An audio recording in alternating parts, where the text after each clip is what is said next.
And the jump hook over him. Here's Roger Yap. Get the shoot para sa Pure Foods. They're down by 12. Roger Yap.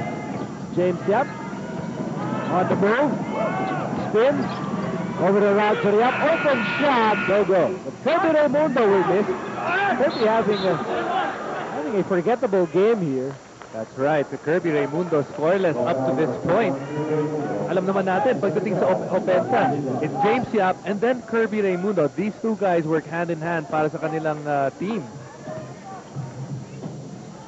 But, as you know, when you bring in imports, everybody has to adjust. Watkins will miss. Here's Rice. Rice will shoot. And Rice falls down. And Kirby's just struggling tonight.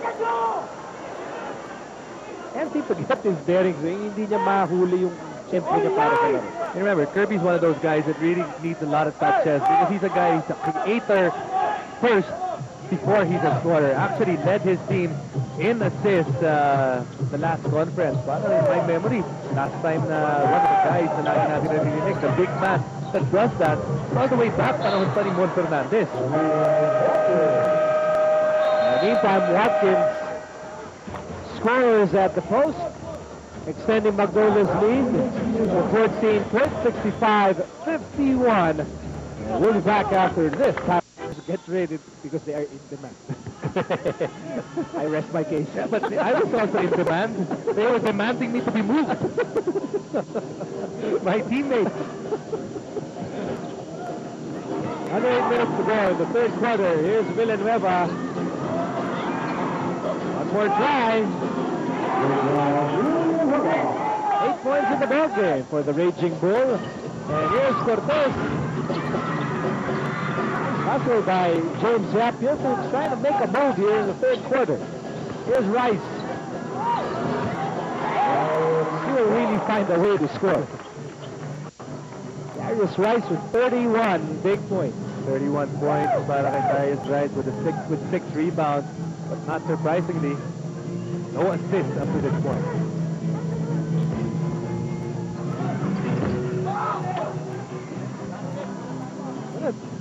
Danny Segal has a lot of confidence playing, working on the defense of Darius Rice. Kasi nakapunto sa pagkakataon na yun. 7 minutes remaining in the third quarter. Here's James Yap. And finally, Kirby Raimundo is on the scoreboard. And after that timeout, the intensity level nitong Pure Foods napakataas. That's why they've made a run in this quarter. A Magnolia fan, I believe. News kasi yata siya Magnolia, if I'm not mistaken. Paminaw nagkakama. Moreno, she watches Magnolia games. Rebound is Montenegro with a miss.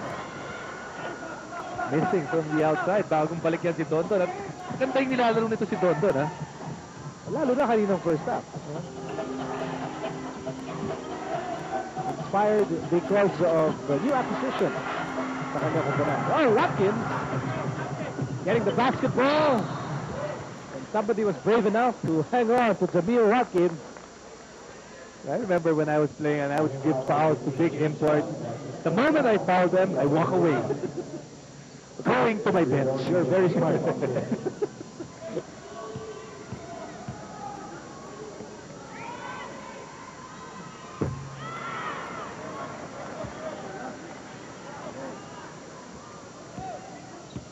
Somebody once said, time survival is smarter than bravery.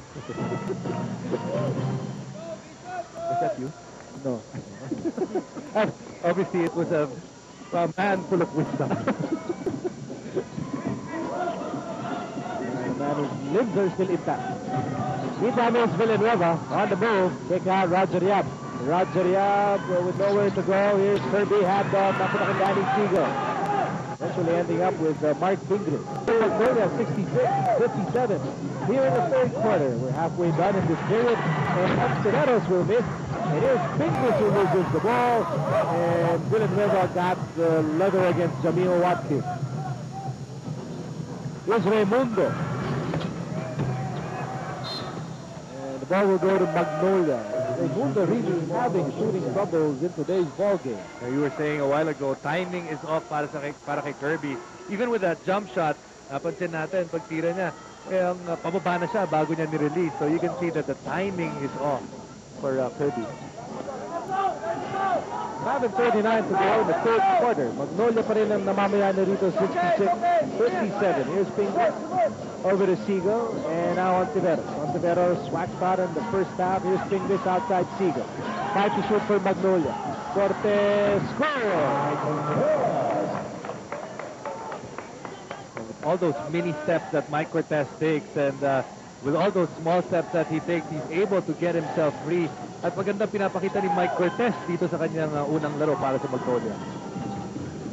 Here's Simon. And he was bumped. Nakita kagad yun ni referee Robert King. Yung Ontiveros ang tatawagan ng kanyang unang personal foul. Yan po ang pangalawang team foul laban sa Magnolia. Roger Yap is on the bench. Chico Lanete is back on the hardcourt. Here's Rice. Rice still has the basketball with 9 to shoot. And Rice will shoot and will score. 33 points. Pure Foods important. Ano namang pa rin ang Magnolia dito, 68-59. And Watkins with another slam. Pure Foods trying to have full court defense, pressure on the ball. Pero the moment that trap was broken, paid bayad kaagad yun by that dunk by ito si Jamil Watkins. He's a scorer.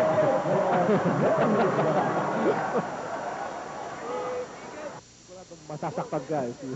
Try and stand in the way. Meantime, Darius Rice with an acrobatic shot. See, Watkins has tinawagan ng foul. That's his fourth. And I was just about to say, si Jamil Watkins has done a good job of keeping away from his fourth. Was able to contain that third foul up to the 4 minutes and 25 mark. Pero ito, sigurado, nandiyan na si Dorian Peña at mapapalitan na naman to si Jamil Watkins.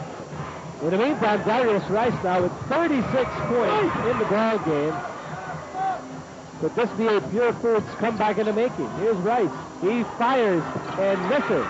And the ball ends up with Chico Lanete. And Lanete will send it over to Darius Rice with lots of time to shoot. And Rice has the ball and he loses it. Cortez gets the level. And alley-oop does not materialize. That's a push against Lanete.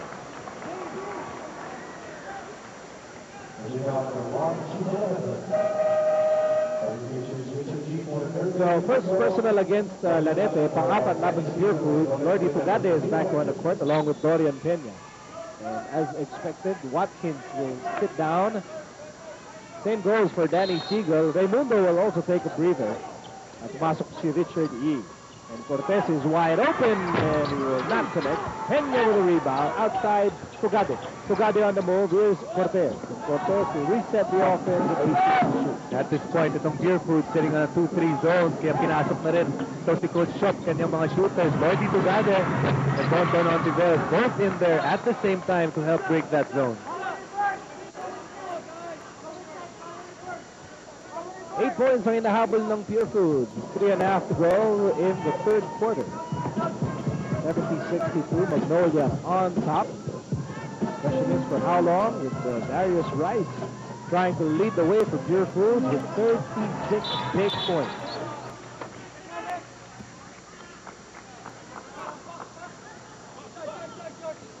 Si Tugade ang check that. Mark Pingros ang tatawagan ng foul, the second person.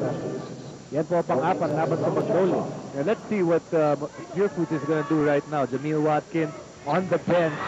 Titingnan natin kung makukuha nila yung kalamangan or at least make a move in this quarter. Remember, in the first half, they failed to do that even if Jamil Watkins was on the bench.